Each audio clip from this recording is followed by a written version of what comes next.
Howdy y'all, I'm Anna with Always Right, and we've survived 2020, guys. We survived one of the hardest years, probably of our lives.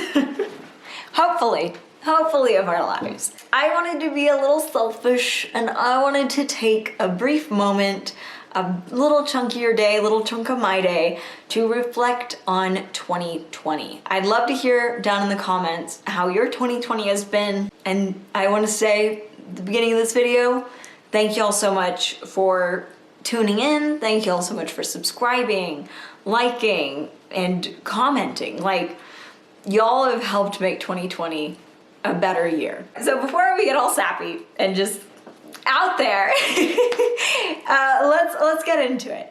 So 2020 started out a little rough. I mean, I'm pretty sure it did for most people. We were joking that we might have the beginning of World War III in January, you know, but I'm not going to reflect on kind of the global, the international, just the moments of 2020.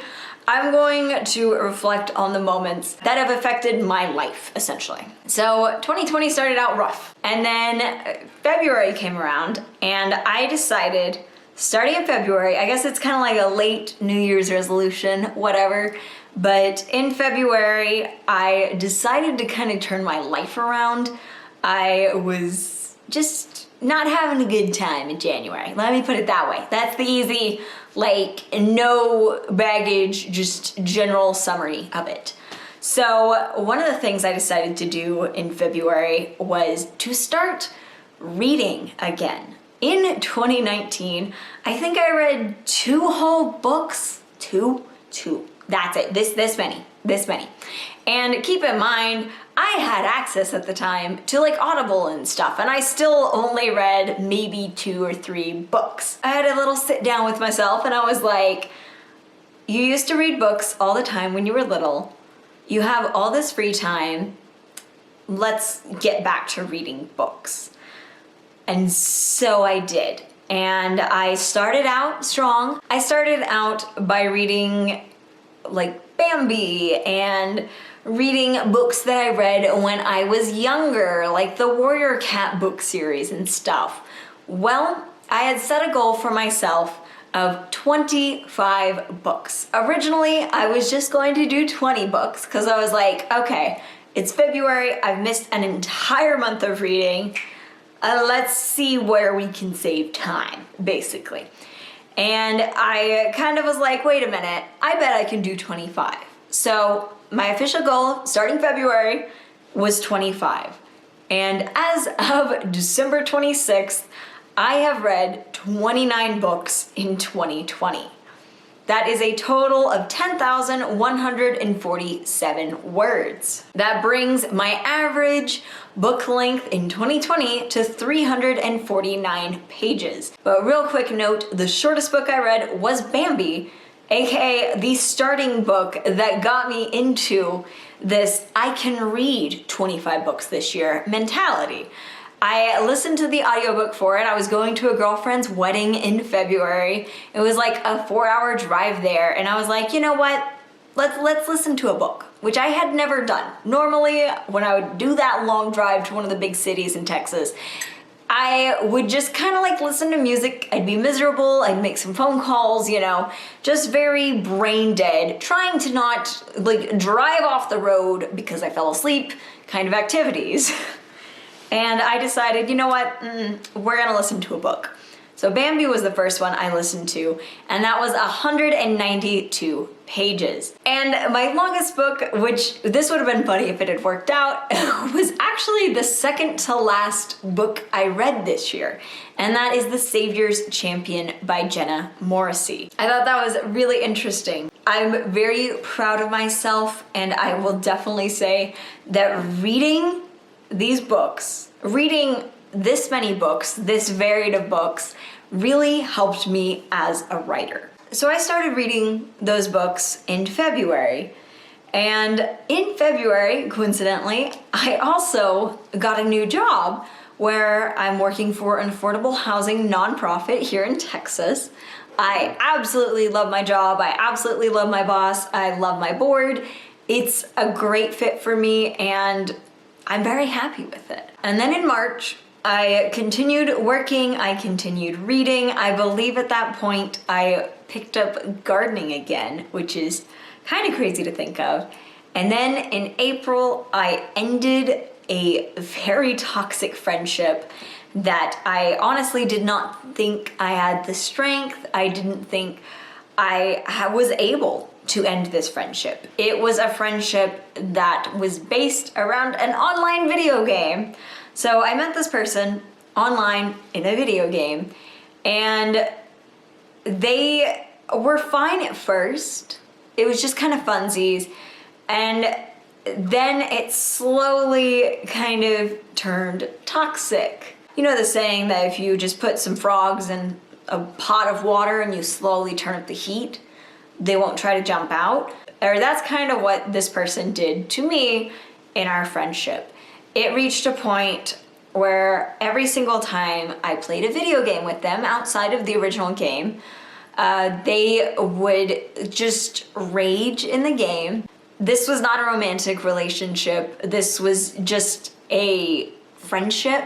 My friend is a gay man. We were friends, we enjoyed the same game. We had similar schedules for a while, but he couldn't respect that I was growing up and that I actually had a bedtime. I couldn't stay up till 3 or 4 in the morning playing video games with him. And he didn't like that. And so then he started causing drama to get my attention so that he could have something to talk to me about and a reason to try to keep me up late past my like 12:30 cutoff that I have for video games. So it became so bad that I was starting to avoid this person, and I had everyone in my real life and even my therapist saying, hey, you need to probably end this friendship. This is not healthy for you. And I just didn't see a way out of it until the person, my ex-friend now, just threw the biggest kind of bitch fit and created a lot of drama that was all unnecessary, and I had had enough. I know one of my last texts to them was, I can't do this anymore. And then I went through and I blocked them on all of my platforms that I knew of. This person is also one of the reasons that I stopped doing like my gaming channel, stopped doing my lifestyle channel, because they were just so toxic. They were on there and I just didn't feel safe on it. So that's one reason that I changed my focus to this channel, to this writing channel, is because it was the only one that this guy, that my ex-friend, didn't know about. Thank y'all for being a safe space, kind of an oasis for me, because I do love producing content. I don't ever plan on making this my job, no offense. I mean, I quite enjoy my job. It's a very satisfying job that I have right now with my nonprofit. So I'm happy with it. I don't have a goal to make YouTube my career. So it took me basically a month to recover from that breakup, I'll call it that.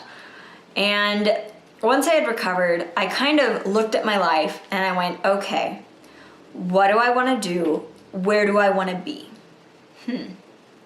And I realized, I was like, I've always wanted to be a writer. Ever since I was literally 3 or 4, I have always wanted to tell stories. I've always wanted to be an author. A published author, mind you. So I looked back at all the works that I had. I started doing a lot of intense research. I just dove right into it. I was like, okay, yeah, what steps do I need to do? What kind of book do I want to write? And I looked into sci-fi because I did have like a trilogy that I could set in like a sci-fi setting, so it would be a sci-fi book. And I was like, this will be a fun, good book. And I learned through my research that for adult sci-fi authors, you have to kind of build up that foundation, the readers, and that's not really what I wanted. Don't get me wrong, I absolutely love the sci-fi community. I actually set one of my goals for 2021 to read more sci-fi, like The Ceremonies by T.E.D. Klein and Dune, and I have mad respect for sci-fi authors. It's just that's not my cup of tea. That's not what I was wanting to do. And I knew that I didn't want to write young adult. There's nothing wrong with writing young adult. I just wanted my characters to be older. I wanted my characters to be closer to my age. And it's something that I've always done since I started writing fan fiction, is my characters are almost always like my age or like 2 years older than me. Like it was always a goal of mine to kind of write older than I am. And so that's when I realized, okay, I want to write adult.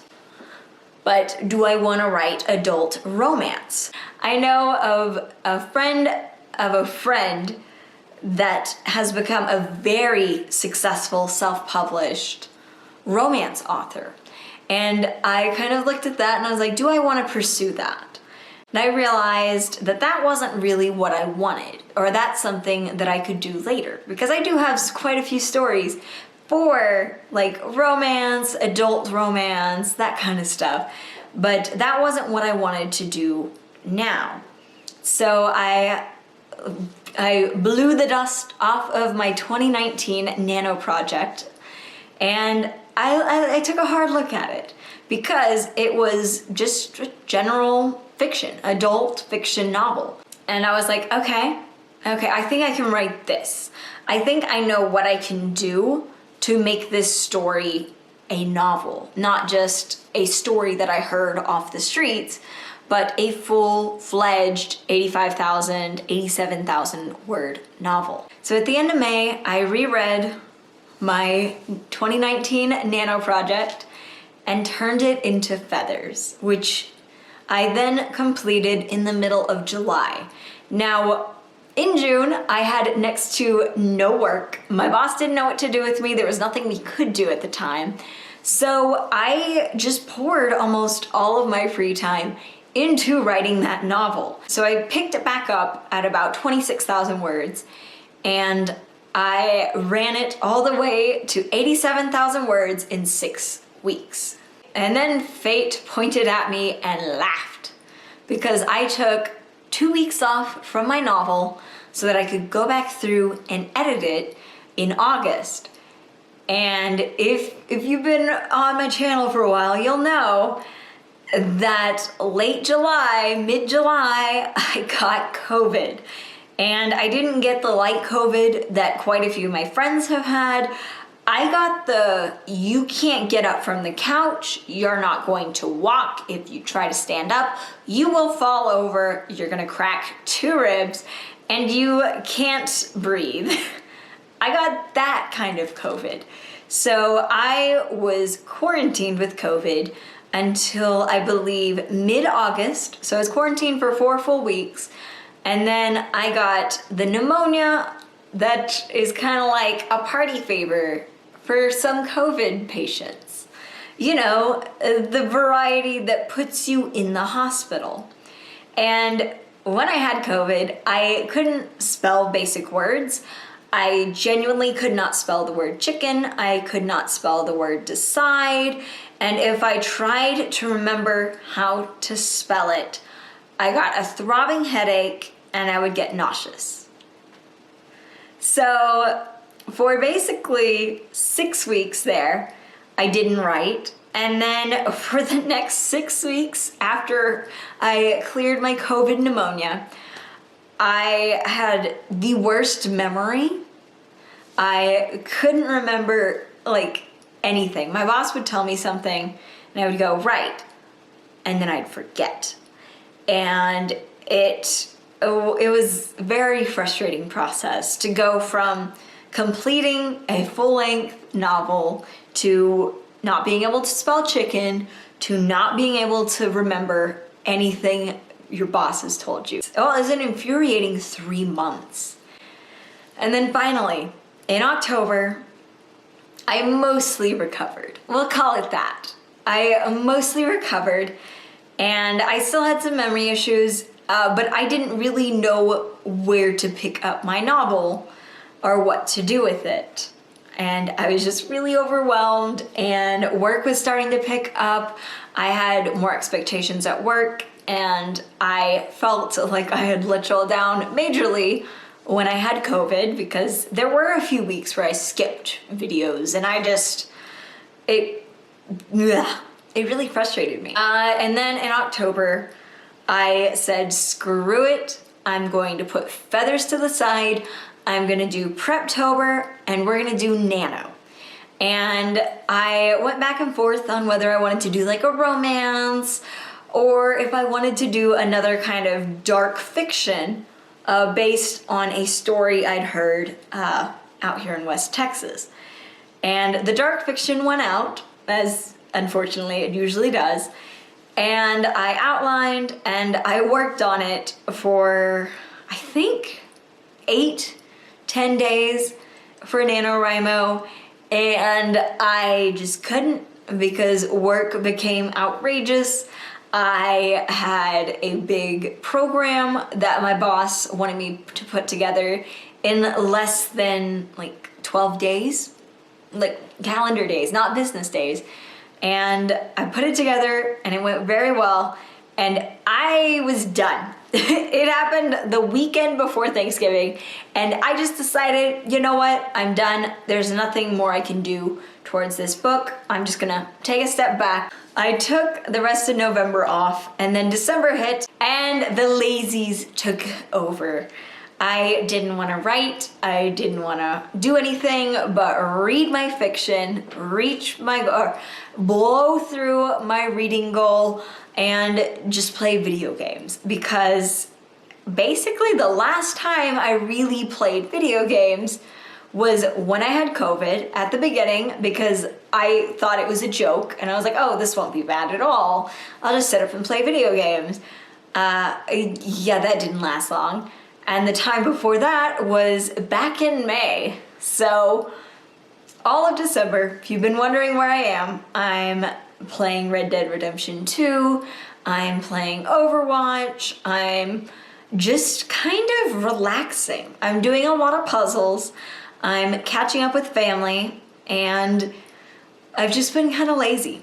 However, I plan on kicking that laziness out the door in January and starting back fresh with 2021. That's it for me. I think I've said enough. Like I said at the beginning of the video, I would love to hear what your year has been like this 2020. I hope it's been great. I hope it's been fun. I'm glad 2020 is over. Thank you all so much for watching. Thank you all so much for subscribing and liking and commenting. It means the world to me. Thank you all so much for watching. As always, let's get writing.